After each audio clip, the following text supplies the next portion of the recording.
मेरा सौतेला बेटा और मेरी 16 साल की बेटी बंद कमरे में क्या करते थे, जो सुबह उठते ही उन्हें चादर धोनी पड़ती और अपने कपड़े छुपाने पड़ते। मेरा नाम अवनी है। ये कहानी मेरी बेटी आरुषि और उसकी ज़िंदगी पर है। मैं मुंबई के एक छोटे से कस्बे की रहने वाली हूँ। जब मैं विधवा हुई तो मेरे माँ बाप ने मेरी दूसरी शादी एक ऐसे व्यक्ति से कर दी जिसका पहले से ही एक बेटा था और मेरे पास भी एक बेटी थी। अब मेरा बेटा और बेटी एक ही कमरे में सोते थे, मगर सुबह उठते ही मेरी बेटी बेड की चादर हर रोज चेंज कर दिया करती। फिर मुझसे छुप छुप कर पुरानी चादर धोती और खुद नहाने चली जाती। कई बार तो मेरी बेटी बेहोश भी हो जाया करती थी। वो दिन ब दिन बहुत कमज़ोर होती जा रही थी। एक दिन सुबह उठकर मैं जल्दी से बेटी के कमरे में चली गई, मगर आगे का माहौल देखकर मैं शर्म से पानी पानी हो गई। दिल से एक यही बात निकली कि हे भगवान, ऐसा मंजर कभी किसी माँ को ना दिखाए, क्योंकि वहाँ मेरी बेटी और बेटा। मैं शादी के 3 साल बाद ही विधवा हो गई थी। उस वक्त मेरी उम्र 18 साल की थी, क्योंकि मेरे माँ बाप ने मेरी शादी 16-17 साल की उम्र में ही कर दी थी। मैं अपने माँ बाप की इकलौती बेटी थी, मगर मुझे ऐसा लगता था मैं उन पर एक बहुत बड़ा बोझ हूँ, मानो जैसे कि मैं उनकी बेटी नहीं थी। मेरा पैदा होने के बाद ही मेरी माँ कोई खुशी नहीं देख पाई थी और मेरे पिता, उनको तो बेटे की ही चाहत थी, इसलिए वो मुझे नापसंद करते थे और हमेशा ही मुझसे अलग रहते थे। मुझे दिल से प्यार नहीं करते थे। वो मुझे अपना मानते भी नहीं थे और मुझ पर बहुत गुस्सा करते थे। कुछ खानदानी कारणों की वजह से मेरे पिता दूसरी शादी भी नहीं कर सके। बस इसी कारण वह मुझसे बहुत नफरत करते थे। हर वक्त मुझसे सख्ती से ही बात करते थे और इसी वजह से उन्होंने मेरी शादी भी जल्द ही करवा दी थी। मेरा पति सरकारी स्कूल में एक टीचर था। हमारी एक 3 साल की बेटी भी थी, मगर एक दिन विद्यालय से आते हुए रास्ते में उनका एक्सीडेंट हो गया और मौके पर ही उनकी मृत्यु हो गई।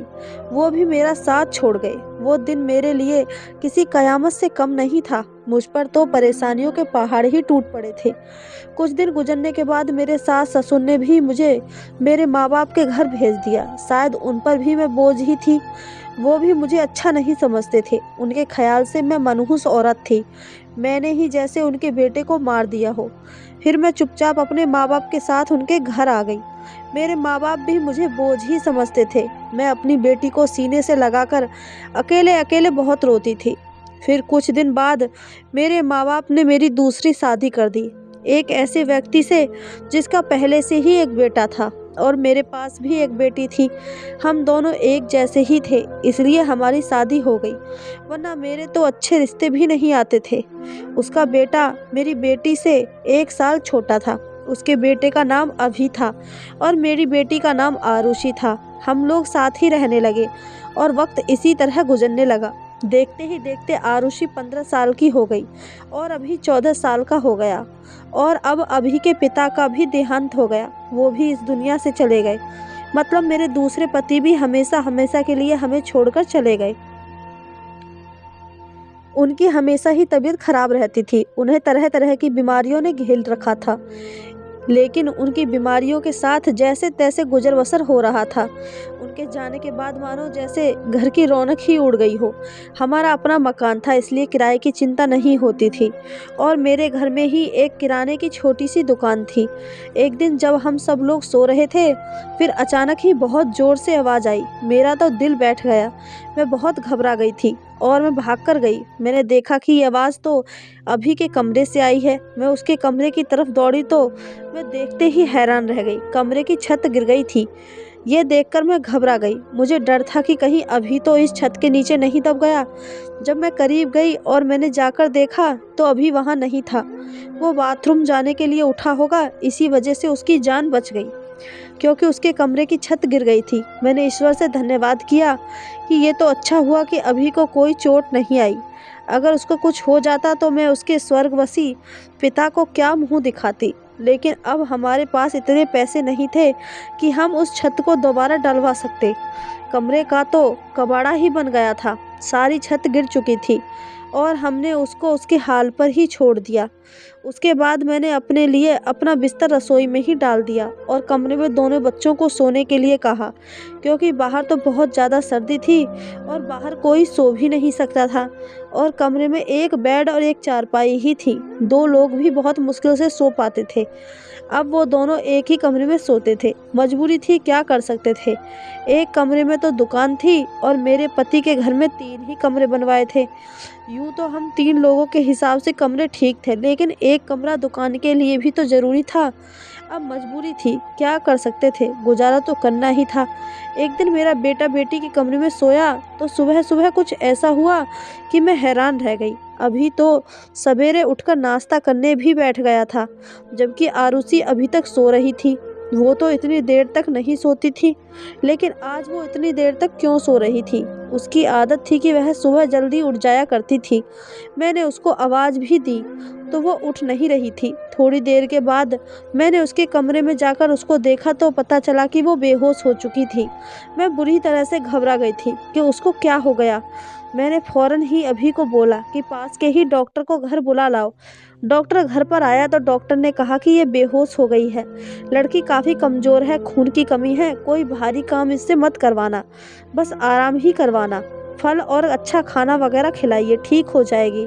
जब आरुषि को होश आया तो मैं उसके पास गई और मैंने उससे पूछा कि तुम्हें क्या हो गया था। तो वो कहने लगी कि ऐसे ही बैठे बैठे मुझे चक्कर आने लगे थे और मैं बेहोश हो गई थी। मैंने अपनी बेटी को कहा कि तुम आराम करो, मैं तुम्हारे लिए नाश्ता बनाकर लाती हूँ। जब मैं नाश्ता लेकर आई और मैंने आकर देखा तो वो अपने कमरे में नहीं थी और कमरे के बिस्तर पर चादर भी नहीं थी। मैंने बस जाकर उसको देखा तो वह उसी चादर को बैठकर धो रही थी।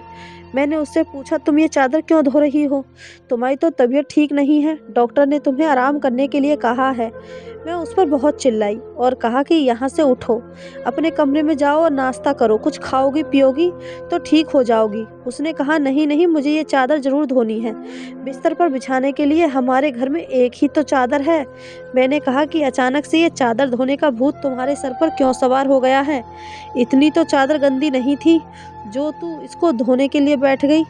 छोड़ इसे, मैं खुद चादर को धो दूंगी, उठो यहाँ से। उसने मेरी बात नहीं मानी और चादर को छत पर सुखाने के लिए चली गई। उसके बाद ही उसने नाश्ता किया, फिर थोड़ी देर के लिए वह सो गई और अभी भी काम पर जा चुका था। उसको सिर्फ मैंने हाई स्कूल तक ही पढ़ाई करवाई थी और वो एक कपड़े की दुकान पर काम करता था। वो बहुत ही मेहनती था। घर वाली दुकान तो मैं खुद ही चला लिया करती थी। वैसे भी उस दुकान में ज़्यादातर बच्चे ही आते थे। दिन इसी तरह से गुजर गया। उस दिन अभी ने मुझसे कहा कि आज मैं खाना खाकर आया हूँ। वो देर से आया था और आरुषि भी पहले से ही कमरे में सो चुकी थी। वो भी जाकर कमरे में सो गया। मैंने भी रसोई में अपनी चारपाई डाल रखी थी। जगह बदलने की वजह से मुझे नींद नहीं आ रही थी। मैं अपने पति को याद ही कर रही थी, क्योंकि मेरे दूसरे पति बहुत अच्छे थे, मेरा बहुत ख्याल रखते थे। उसने कभी भी मुझे पहली शादी का ताना नहीं दिया था और मेरी बेटी को वो हमेशा अपनी ही बेटी समझता था। और मैंने भी अभी को कभी नहीं बताया था कि वह मेरा सौतेला बेटा है। उसने भी मुझसे अपने हिस्से का प्यार ले लिया था। वो मुझे सगी माँ से भी ज़्यादा प्यार करता था और मेरा कहना भी मानता था। वह उस घर में अकेला ही मर्द था। वो हमारा इकलौता ही सहारा था, वरना हम दोनों कहाँ जाती। काम भी अच्छे तरीके से कर रहा था। मैंने उसे कहा भी था कि वो आगे की पढ़ाई प्राइवेट कर ले, क्योंकि अगर उसके पास कोई अच्छी डिग्री होगी तो नौकरी भी अच्छी मिल जाएगी। वो मेरी बात मान लेता था। सुबह सुबह फिर से कुछ ऐसा हुआ कि मैं हैरान रह गई।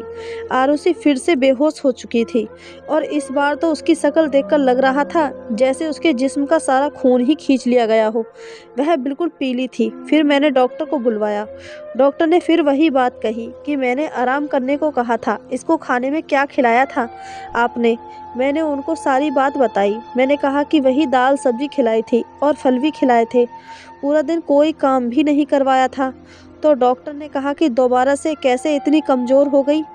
आप इस बात को सीरियस लीजिए, नहीं तो आपकी बेटी की जान को खतरा हो सकता है, क्योंकि इस तरह से अचानक बेहोश हो जाना और कई घंटों तक बेहोश रहना कोई मामूली बात नहीं। डॉक्टर ने सख्ती से सारी बात बताई और कुछ देर बाद वो चले गए थे। जब आरुषि को होश आया तो मैंने उससे कहा कि तुमने फिर से अब कोई काम किया तो मुझसे बुरा कोई नहीं होगा। लेकिन थोड़ी देर बाद जब मैं उसके कमरे में दोबारा गई तो मैं ये देखकर हैरान हो गई कि वह क्या कर रही थी। वो तो फिर से बैठ के चादर को धो रही थी। इस बार मैं उसे दूर से देख रही थी, क्योंकि जो भी वो कर रही थी वो सब कुछ मामूली नहीं था। वह बेहोशी से उठकर चादर को धोना शुरू कर देती थी। ये सब क्या हो रहा था? वो ये सब क्यों कर रही थी? जब से मेरे बेटे ने उसके कमरे में सोना शुरू किया था तभी से वो ऐसा कर रही थी, और बेहोश भी तभी से हो रही थी। अभी उसके लिए था तो सौतेला भाई, लेकिन बचपन से दोनों एक साथ ही पले बड़े थे। उन दोनों में दो सगे भाई बहनों जैसी मोहब्बत थी। फिर ऐसा क्या हो गया था? मेरी बेटी की तबीयत दिन पर दिन क्यों खराब होती जा रही थी? मैं रोती रहती और सोचती रहती कि ये सब कुछ क्या हो रहा है। एक औरत कमज़ोर तब होती है जब वो बच्चे पैदा करती है, तब उसके अंदर बिल्कुल भी ताकत नहीं रहती। लेकिन जवान लड़कियां यूँ बेहोश होने लगे, ये तो कोई नॉर्मल बात नहीं थी। दूसरे ही दिन उसने चादर धोकर छत पर सुखाया और इधर उधर भी देख रही थी कि जैसे मैंने उसे देखा तो नहीं है। मैं रसोई की खिड़की से ये सब कुछ देख रही थी। मैंने भी उसको ऐसा एहसास नहीं होने दिया जैसे मैं उसको देख रही हूँ। लेकिन मेरी बेटी क्या कर रही थी? वो फिर से बिस्तर पर आकर लेट गई और उसने अपने ऊपर वाली चादर को ओढ़ लिया ताकि मुझे कुछ पता न चले नीचे वाली चादर है या नहीं। ये मुझे नहीं पता था। मैंने उसको नाश्ता करवाया और दवाई दी। दुकान अच्छी नहीं चल रही थी। हमारी दुकान पर कोई बड़ा ग्राहक नहीं आता था। सिर्फ बच्चे ही गोलियां और टॉफ़ियां लेने आते थे, जो 5-10 रुपए देकर चले जाते। इस तरह से तो काम नहीं चलने वाला था। मैं बहुत ज़्यादा परेशान थी, लेकिन ये बात मैंने अपने बच्चों को कभी नहीं बताई। अभी को भी कुछ नहीं बताया, क्योंकि वह पहले से ही नौकरी कर रहा था। अब अगर ऐसे में ये बात बता देती तो वो और भी ज़्यादा परेशान हो जाता। लेकिन मैं खुद बहुत परेशान हो गई थी। ऊपर से डॉक्टर ने कहा था कि बेटी को अच्छी चीज़ें खिलाओ, लेकिन घर में तो दाल रोटी के भी पूरे पैसे नहीं हो रहे थे। घर का खर्चा करना बहुत मुश्किल हो रहा था। लेकिन एक दिन कुछ बहुत ही अजीब हुआ। मैंने अपने बेटे अभी और आरुषि को कुछ ऐसी बातें करते हुए सुना जिनकी मुझे बिल्कुल भी समझ नहीं आई। मेरे बेटे ने कहा, आरुषि तुमने तो अभी से ही अपनी तबीयत खराब कर ली है। इस तरह तो नहीं चलेगा। अगर तुम्हें इतनी परेशानी हो रही है तो फिर हम ये सब नहीं कर सकते। मेरी बेटी ने कहा कि नहीं, मुझे ये काम करना है। इस तरह के मौके बार बार नहीं मिलते हैं, और मुझे क्या पता था कि मेरे साथ ये सब कुछ हो जाएगा। मुझे तो पता ही नहीं था कि मेरे अंदर इतनी भी ताकत नहीं है। मेरे बेटे ने कहा कि अब तो तुम्हें पता है ना, मैं तुम्हारी ज़िंदगी को दांव पर नहीं लगा सकता। तो मेरी बेटी का कहना था कि नहीं, सिर्फ 2-4 हफ्तों की बात है, उसके बाद ये मौका नहीं मिलेगा। ये सब क्या हो रहा था? मुझे कुछ समझ नहीं आ रहा था। ये दोनों क्या बातें कर रहे थे?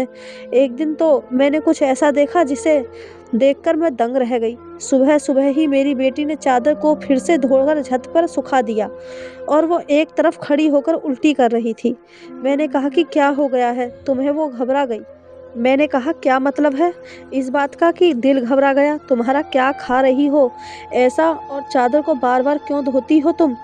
क्या छुपा रही हो मुझसे?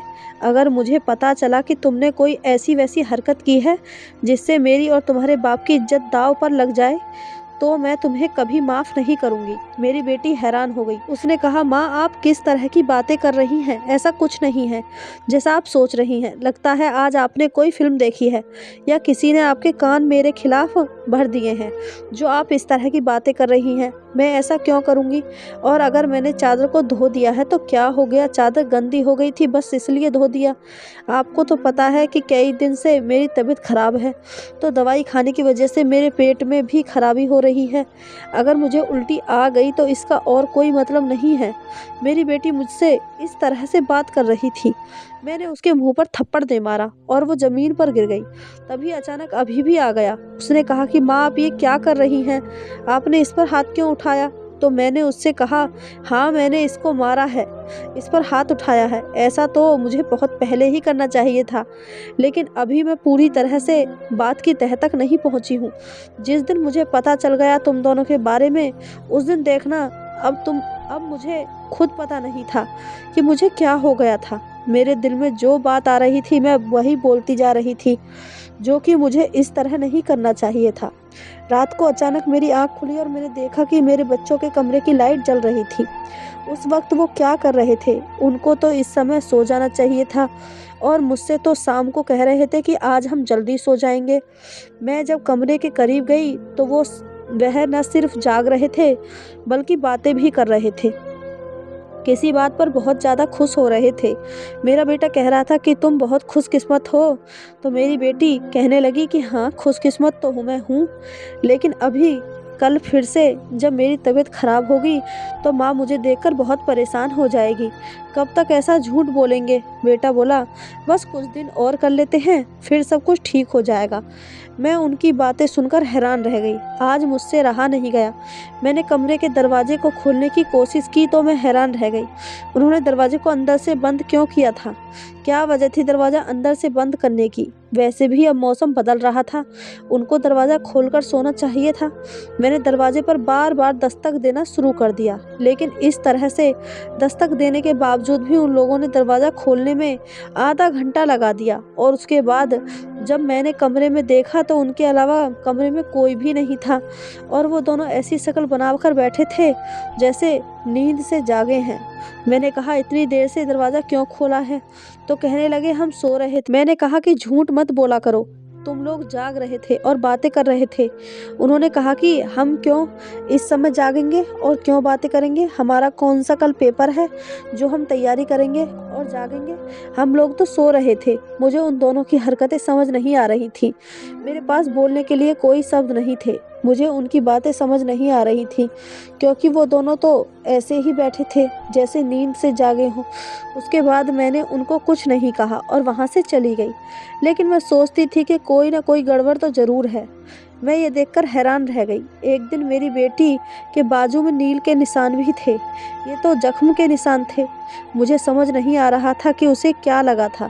मैंने उससे पूछा तो उसने कहा कि छुरी लगी है, लेकिन छुरी तो उंगली पर लगती है, बाजू पर नहीं। मेरी बेटी कोई ना कोई बात मुझसे छुपा रही थी। कभी बेहोश हो जाती थी, कभी उसके शरीर पर अजीब-अजीब तरीके के निशान होते थे और कभी उठकर अपने बेड की चादर धोने लग जाती थी और मुझे कमरे में जाने नहीं देती थी। मेरा दिमाग जिस तरफ जा रहा था, मैं वैसा सोचना नहीं चाहती थी। मेरी गलती थी। मैंने आग और पानी को क्यों एक साथ रखा? मुझे ऐसा नहीं करना चाहिए था। मैंने सोच लिया कि मुझे अब क्या करना है। जवान लड़का और लड़की को मुझे एक साथ एक ही कमरे में नहीं सोने देना चाहिए था। गलती तो मेरी ही थी। मुझे इन सब बातों का ध्यान रखना चाहिए था। अभी था तो आरुषि का सौतेला भाई ही। नियत बदलते देर नहीं लगती। जवानी की इस उम्र में बच्चे बुरी संगत में पड़ ही जाते हैं। सगा भाई तो सगा होता है और सौतेला भाई सौतेला। तो फिर मैं कैसे सौतेले भाई बहन को एक साथ एक ही कमरे में सुला रही थी? ये मेरी ही गलती थी। जब हम ही बच्चों पर ध्यान नहीं देंगे तो ऐसी परिस्थितियां पैदा ही होंगी। अच्छी बुरी बातों का ध्यान तो हमें ही रखना होता है। बच्चे तो नादान होते हैं और नादानी में ही बहुत सारी गलतियां कर बैठते हैं। जैसे जैसे विचार मेरे दिमाग में आ रहे थे, अगर ये सारे विचार सही हो तो फिर सारा का सारा कसूर मेरा ही होगा। मैंने अपने बेटे और बेटी पर नज़र रखी थी। एक दिन मेरा बेटा बेटी को कोई चीज़ लाकर दे रहा था। मैं छुपकर उनकी बातें सुनने लगी। उसने कहा कि ये तुम्हारी दवाई है, इस परेशानी के लिए ये दवाई ले लो तो सब कुछ ठीक हो जाएगा। उसने मेरी बेटी को छुपाकर वो गोलियां दी। मैं परेशान हो गई कि किस चीज़ की गोलियां वो उसको दे रहा है। आखिर ऐसी क्या बात है जो परेशानी ये दोनों हल करना चाहते हैं और उसके बारे में मुझे नहीं पता। और ये दवाइयाँ कुछ अजीब सी क्यों लग रही थी। मेरी बेटी ने भी दवाइयाँ फ़ौरन से पकड़ ली और उनको अपने दुपट्टे के पल्लू में छुपा लिया। बेटे ने कहा कि रात को सोने से पहले खा लेना, तो फिर अगले दिन तुम बेहोश बिल्कुल भी नहीं होगी।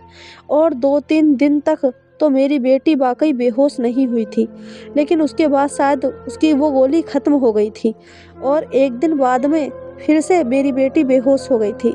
मेरा बेटा भी घर पर नहीं था, इसलिए मैंने आज फ़ायदा उठाने के बारे में सोचा। मैंने वो चादर बहुत ही होशियारी से बेटी के नीचे से खींच ली और उसको तरीके से तय करके अपने कमरे में ले आई। मुझे खोलकर देखना था कि इस पर ऐसा क्या लगा होता है जिसकी वजह से मेरी बेटी सुबह उठते ही उसे धोना शुरू कर देती है। और यहाँ तक कि अपनी बीमारी का भी ख्याल नहीं करती। जब मैंने उस चादर को खोलकर देखा तो पहले तो मुझे कुछ नज़र नहीं आया, लेकिन जब मैंने ध्यान से देखा तो ये देखकर मैं हैरान रह गई कि उस चादर पर सफ़ेद सफ़ेद बाल थे और पूरी चादर बालों से भरी हुई थी।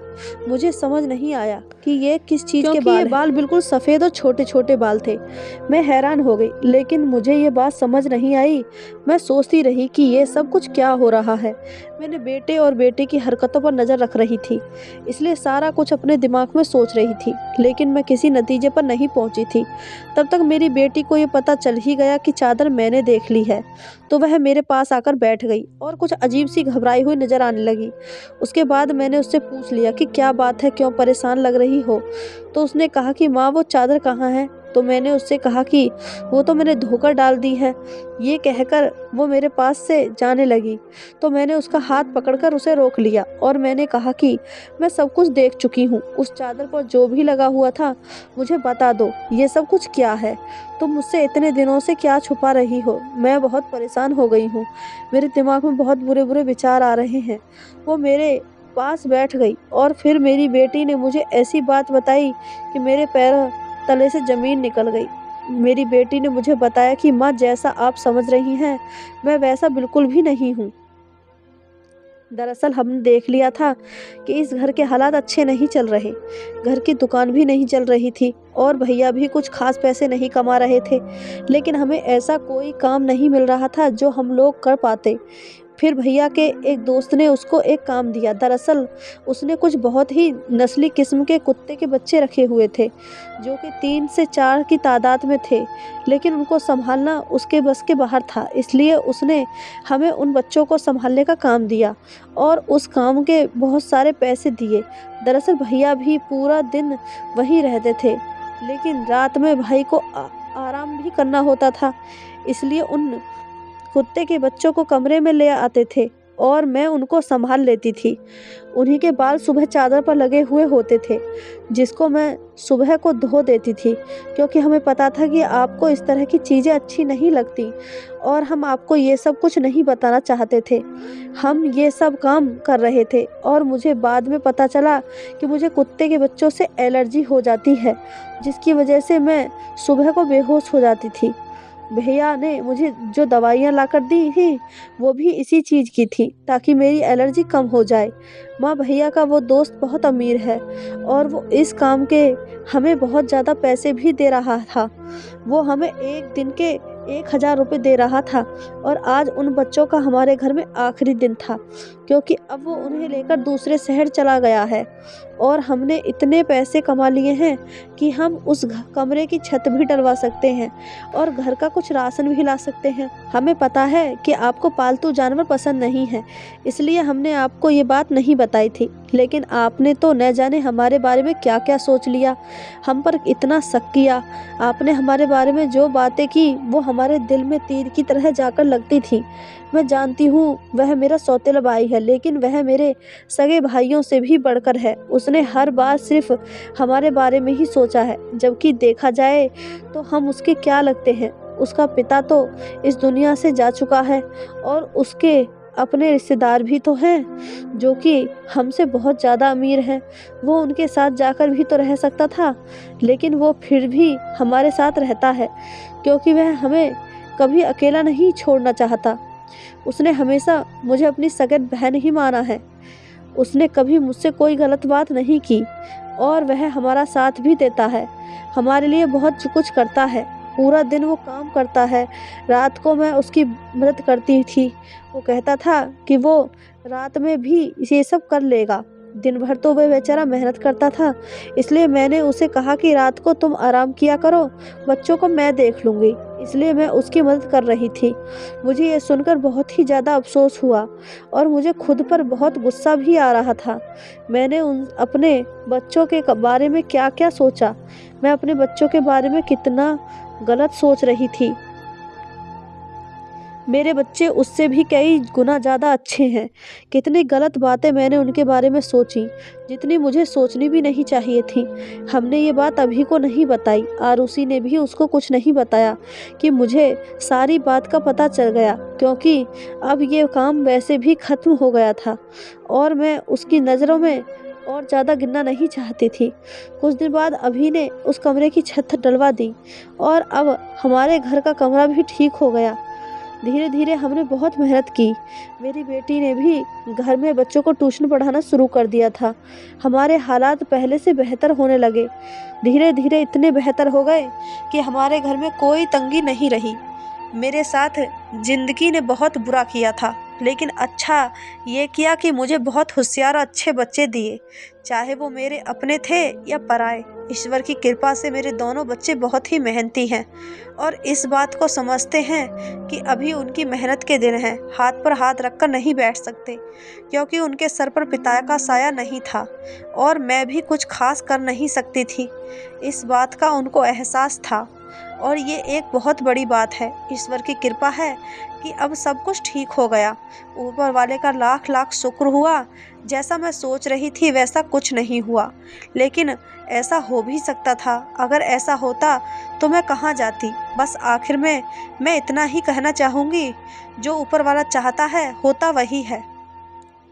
मेरे बच्चे बहुत समझदार हैं और उनके दिल में कोई ऐसी बात नहीं है, लेकिन फिर भी मैं ऐसी माँ को नसीहत करूँगी, बच्चों के साथ इस मामले में थोड़ी एहतियात ज़रूर बरतें, ताकि वो गलती ना करें जो मैंने अपने बच्चों के साथ की है। मुझे दोनों को एक कमरे में नहीं रखना चाहिए था, क्योंकि जो न हुआ वो हो भी सकता था, और अगर वो हो जाता तो सब कुछ खत्म हो जाता।